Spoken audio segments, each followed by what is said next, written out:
come to the right ventricle.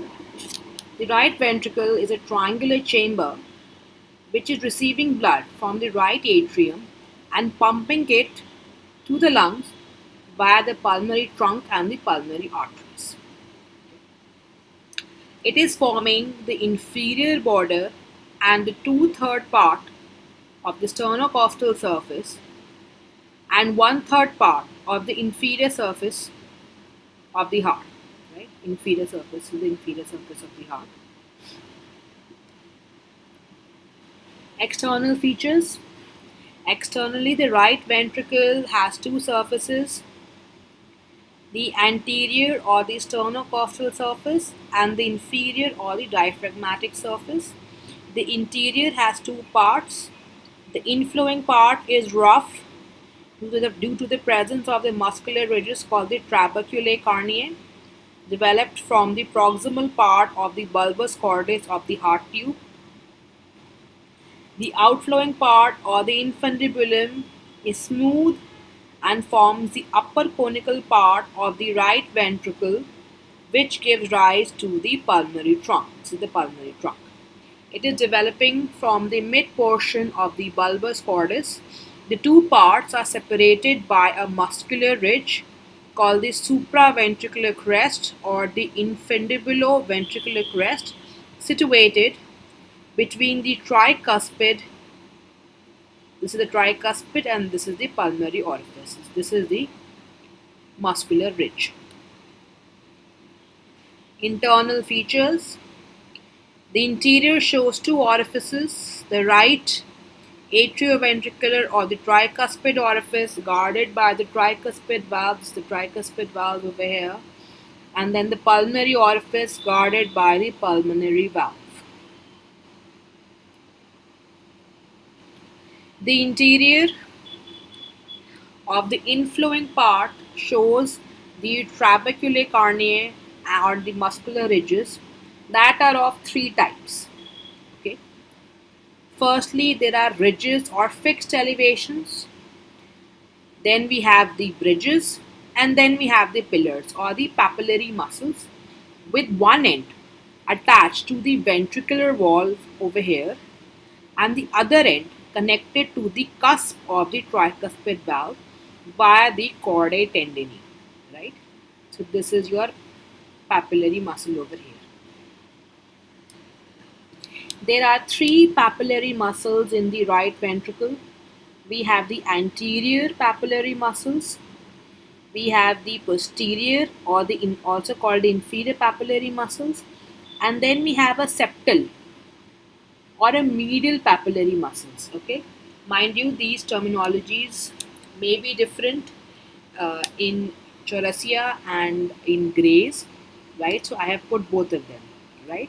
But Gray's anatomy says we have an anterior papillary muscle, an inferior papillary muscle, and a medial papillary muscle, right? The anterior papillary muscle is the largest. The posterior or the inferior is small and irregular, and the septal is divided into a number of little nipples. Okay, it is corrugated over here, as you can see. Each papillary muscle is attached by the chordae tendineae to the contiguous side of the two cusps, right? The septomarginal trabecula or the moderator band, okay, is a muscular ridge extending from the ventricular septum to the base of the anterior papillary muscle. Okay, you can see it's the anterior papillary muscle.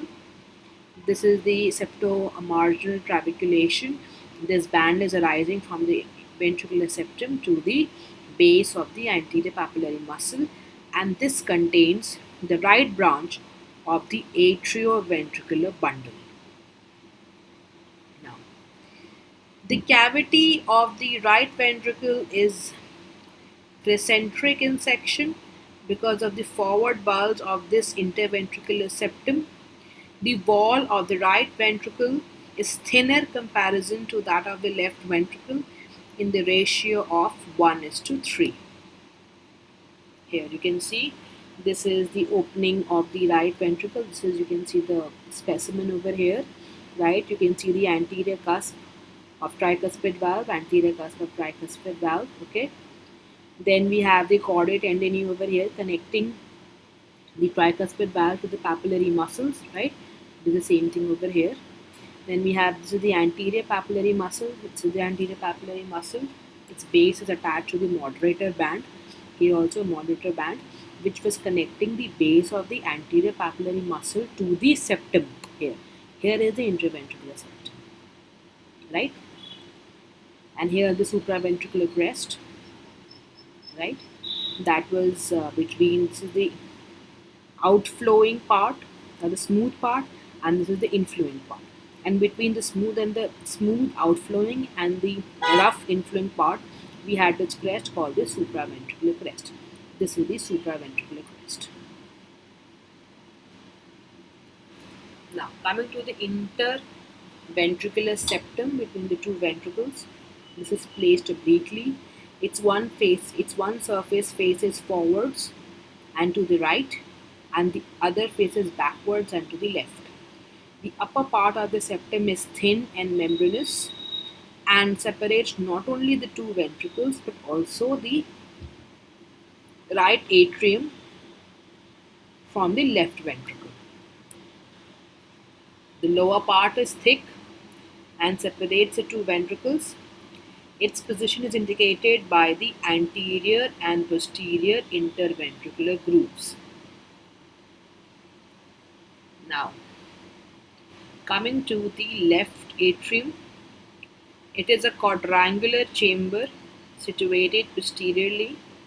Its appendages, the left auricle over here, projects anteriorly to overlap the infundibulum of the right ventricle. Left atrium forms 2/3 of the base of the heart, the greater part of the upper border, parts of the sternocostal, the left surfaces, and the left border.